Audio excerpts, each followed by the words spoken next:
Hi friends, welcome to my channel. ഇന്ന് ഞാൻ വന്നിട്ടുള്ളത് ക്യാബേജ് വെച്ചിട്ടുള്ള ഒരു റെസിപ്പിയാണ്. കൈയൊന്നും മോശമാകാതെ പെട്ടെന്ന് തന്നെ തയ്യാറാക്കാൻ പറ്റുന്ന ഒരു റെസിപ്പിയുടെ വീഡിയോ ആയിട്ടാണ് ഞാൻ വന്നിട്ടുള്ളത്. അപ്പോൾ എന്താണെന്ന് കണ്ടു നോക്കാം.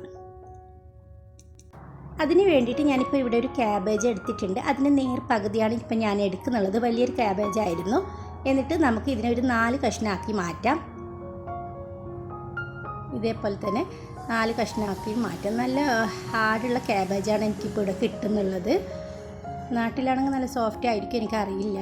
ഇത് കുറച്ച് ഹാർഡാണ്. അങ്ങനെ 4 കഷ്ണമാണ് ഞാൻ ഇപ്പോൾ ആക്കിയിട്ടുള്ളത്. ഇനി ഇത് നമുക്ക് നന്നായിട്ട് ഇതൊന്ന് കഴുകി വരാം. ഇതിൻ്റെ ഉള്ളിലൊക്കെ വെള്ളമൊക്കെ ആക്കിയിട്ട് നല്ല വൃത്തിയാക്കിയിട്ട് വരാം. ഇപ്പോൾ ഞാൻ കഴുകി വന്നിട്ടുണ്ട്. ഇനി മിക്സിയുടെ രണ്ടാമത്തെ ജാർ എടുത്തിട്ടുണ്ട്. അതിലോട്ട് അങ്ങനെ തന്നെ ഇട്ട് കൊടുക്കുകയാണ് ചെയ്യുന്നത്.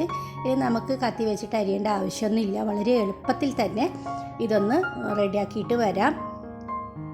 പിന്നെ സമയവും ലാഭമാണ്. വളരെ പെട്ടെന്ന് തന്നെ ഊണിനൊക്കെ ചപ്പാത്തിക്കൊക്കെ കഴിക്കാൻ പറ്റുന്ന ഒരു റെസിപ്പിയാണിത്. ഇപ്പോൾ ഞാനങ്ങനെ മിക്സിയുടെ ജാറ് 2-3 പ്രാവശ്യം പൾസ് ചെയ്തെടുത്താൽ മതി. എന്നിട്ട് നമുക്കൊരു പ്ലേറ്റിലോട്ട് മാറ്റാം ഇതിനെ. ഇപ്പോൾ കണ്ടല്ലോ, നല്ല തിന്നായിട്ട് തന്നെ കിട്ടിയിട്ടുണ്ട്. കൈവച്ചിട്ട് അരിയേണ്ട ആവശ്യമൊന്നുമില്ല. വളരെ പെട്ടെന്ന് തന്നെ റെഡിയാക്കാം. പിന്നെ ഇഞ്ചി വെളുത്തുള്ളി പേസ്റ്റ് ഇട്ട് കൊടുത്തിട്ടുണ്ട് 1 ടീസ്പൂൺ. അതേപോലെ എരിവിനായിട്ടുള്ള ഒരു 5 പച്ചമുളകാണ് ഞാൻ എടുത്തിട്ടുള്ളത്.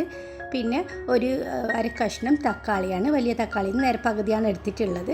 പിന്നെ 3 ടേബിൾ സ്പൂൺ തേങ്ങ ചിരകിയും കൂടി ഇട്ട് കൊടുത്തിട്ടുണ്ട്. പിന്നെ സ്വാദനുസരിച്ചിട്ടുള്ള ഉപ്പും ചേർത്ത് കൊടുക്കാം. പിന്നെ വേണ്ടത് മഞ്ഞൾപ്പൊടിയാണ്. അതൊക്കെ അര ടീസ്പൂൺ വരെ വരും, ഇത്രയും മതി. പിന്നെ ഇതിലോട്ട് ഞാൻ ഇപ്പോൾ കൊടുക്കുന്നത് 1 ടീസ്പൂൺ ഗരം മസാല, അതും കൂടി ചേർത്ത് കൊടുക്കാം. എന്നിട്ടൊരു പാൻ ചൂടാക്കാൻ വെക്കാം. അതിലോട്ട് 1 ടേബിൾ സ്പൂൺ വെളിച്ചെണ്ണ ഒഴിച്ച് കൊടുക്കുന്നുണ്ട്. വെളിച്ചെണ്ണ തന്നെ ഒഴിച്ച് കൊടുക്കണം. നല്ല ഫ്ലേവറാണ് വെളിച്ചെണ്ണയ്ക്ക് ഇതുണ്ടാക്കുമ്പോൾ. അതിലോട്ട് അര ടീസ്പൂൺ കടുക് ഇട്ട് കൊടുക്കുക. അതേപോലെ തന്നെ അര ടീസ്പൂൺ നല്ല ജീരകവും ഇട്ട് കൊടുക്കുന്നുണ്ട്. ഇത് രണ്ടൊന്ന് പൊട്ടി തുടങ്ങട്ടെ. അപ്പോഴത്തേക്കും നേരത്തെ തയ്യാറാക്കി വെച്ചിട്ടുള്ളത് ഇതിലോട്ട് ഇട്ട് കൊടുക്കുക. കൈ വെച്ചിട്ട് ഞാൻ കുഴച്ചിട്ടൊന്നുമില്ല, അങ്ങനെ തന്നെ. ഇനി ഒരു കയ്യിൽ വെച്ചിട്ട് നന്നായിട്ട് ഇതൊന്ന് മിക്സാക്കി കൊടുക്കുക. മീഡിയം ഫ്ലെയിമിൽ ഇട്ടിട്ട് വേണം ഇതൊക്കെ ഇങ്ങനെ ചെയ്യാൻ വേണ്ടിയിട്ട്. നന്നായിട്ടൊന്ന് ഇളക്കി കൊടുക്കുക. പിന്നെ മൂടി വെക്കേണ്ട ആവശ്യമില്ല, അങ്ങനെ തന്നെ വേവിച്ചെടുത്താൽ മതി. 2-3 മിനിറ്റിനുള്ളിൽ തന്നെ ഇത് വളരെ പെട്ടെന്ന് തന്നെ തയ്യാറാവുന്നതാണ്. പിന്നെ ഞാൻ നിങ്ങളോട് ചോദിക്കാറുണ്ട് എൻ്റെ വീഡിയോയിലൊക്കെ, നിങ്ങൾ ഏത് സിറ്റിയിൽ നിന്നാണ് എൻ്റെ വീഡിയോ കാണുന്നതെന്ന്. അപ്പോൾ എനിക്കൊരു കമൻറ്റ് കഴിഞ്ഞ വീഡിയോക്ക് വന്നിട്ടുണ്ടായിരുന്നു, സിമി തൃശ്ശൂർ, താങ്ക്സ്.